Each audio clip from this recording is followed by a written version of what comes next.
All right, Shalom. First and foremost, as always, I'd like to give all praise, honor, and glory unto Yahweh, Bahashem, Yahweh Shai, Bahashem, Rachaha Akwadash. Double honors unto the apostles and elders of Great Millstone who rule well, and salutations to you, sincere, hopeful elect, pushing the word of Yahweh, Bahashem, Yahweh Shai in spirit and in truth throughout the four corners of the globe. Back with another lesson, and this lesson will be a reply, a to the elder Yashawamba's prophecy watch. The idols of the heathen are being visited, which he did this video yesterday. And one of the one of the things he mentioned in this video was how, well, it was a video he played within his video going into this whole cobblestone and the origins of it and history. You had women that used to menstruate, pretty much menstruate on it, or wipe their menstrual blood on it or whatever, which is an abomination. Okay, and you have people traveling all from all corners of the world, coming to Mecca to pretty much worship that stone, to kiss it, touch it, so on and so forth.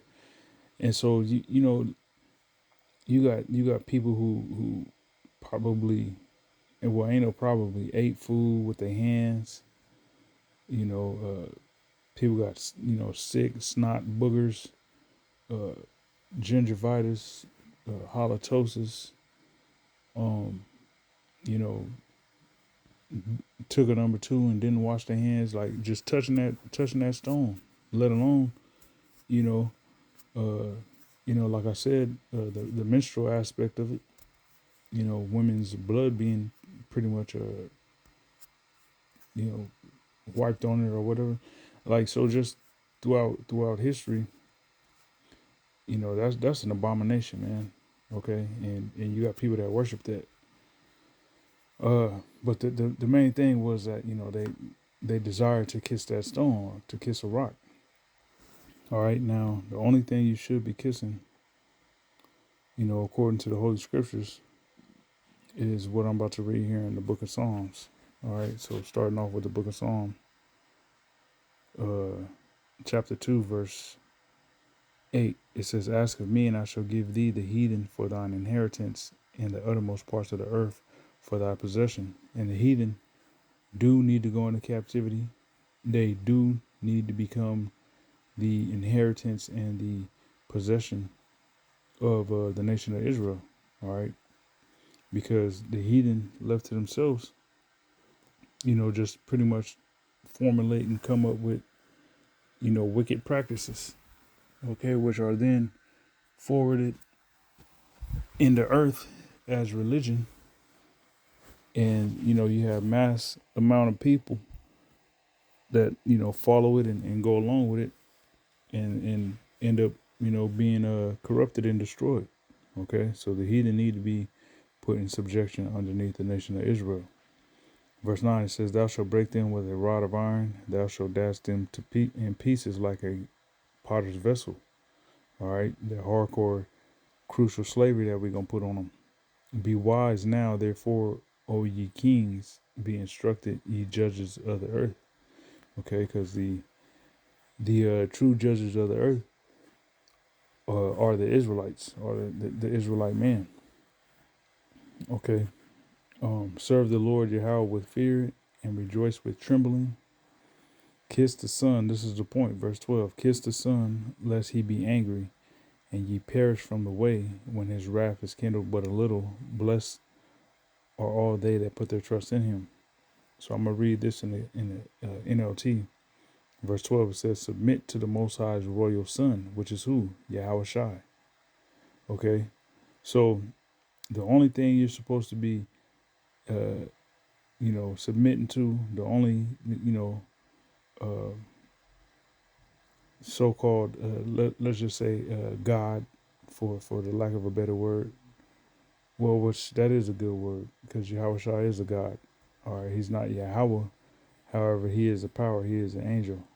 The only Allah that you are to submit to is Yahweh Bashem Yahweh Shai, not some copperstone um, over in the land of Mecca that's been, it had period blood smeared on it from a whole bunch of women in times past. All right, a whole bunch of heathens kissing it and licking it, and you know what I'm saying. You got some freaky heathens out there.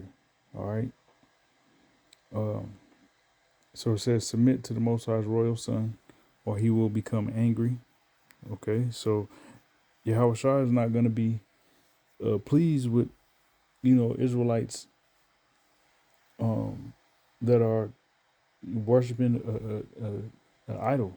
Okay, because you even had Israelites that ventured and took that Hajj, that pilgrimage from America to Mecca and ended up dying from all the intense heat.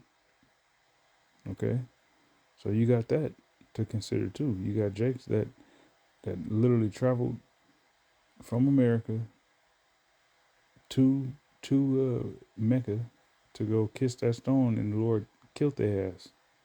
All right. So submit to the Most High's royal Son, or He will become angry, and you will be destroyed in the midst of all your activities. All right. So that was the activity that those dumbass Israelites was partaking in, going over there to kiss that stone, and their ass dropped dead. Okay. For His anger flares up in an instant, but what joy for all who take refuge in Him. Okay, so the elect, all right, the remnant, take refuge in Yahweh Bashem Yahushai, not in a stone that didn't come from heaven. Okay, they try to say that stone came from heaven. That stone ain't came from heaven. All right, that came from somebody's backyard. All right, Ezekiel 30 and verse 1, it says, lament, as you see here, it says, lament lament over Egypt, and in the NLT it says a sad day for Egypt. Okay, so it says KJV, the word of Yahweh came again unto me, saying, Son of man, prophesy and say, Thus saith the Lord Yahweh, how ye woe worth the day.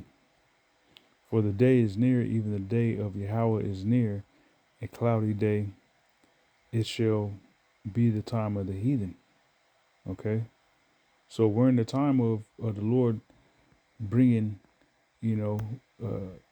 distress, destruction, terror, hell.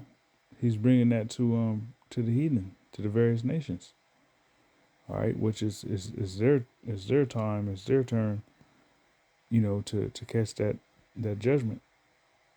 The nation of Israel, all right, as Israelites, we have been, catching hell, and the heathen have been, able to, prosper and you know,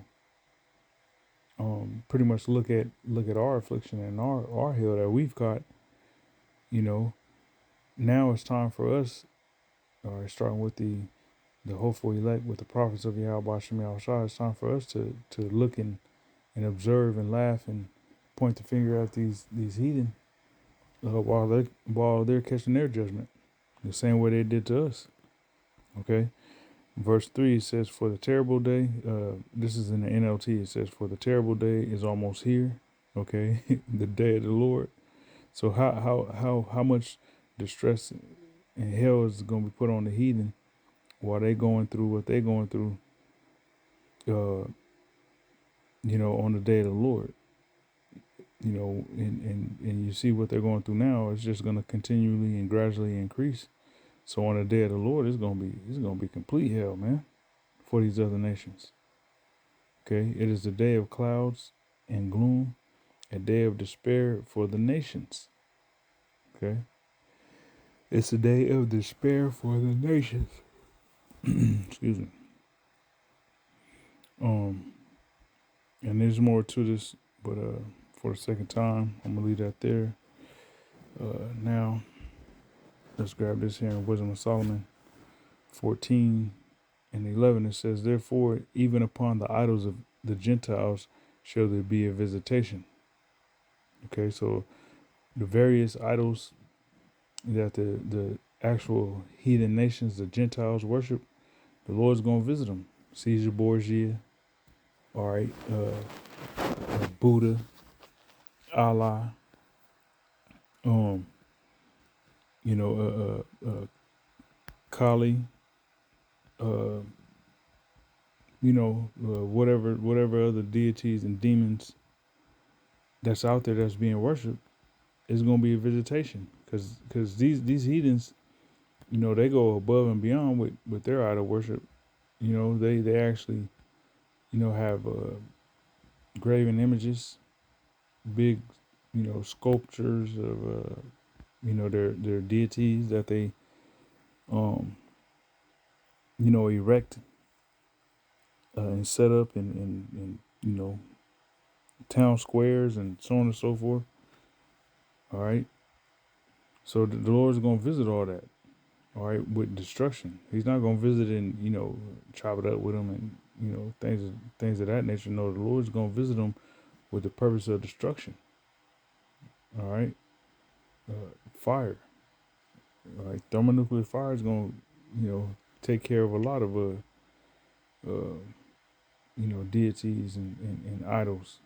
All right, well, all of them here in Babylon the Great is gonna be you know taken care of with that thermonuclear fire. Okay, but around the world, eventually, the elected nation of Israel, we're gonna go around and police the earth. All right, we're gonna clean the earth up. So all the idols that we come across, we're gonna destroy them. All right. It says, because the creature of the Most High, because in the creature of the Most High are they become an abomination and stumbling blocks to the souls of men and a snare to the feet of the unwise.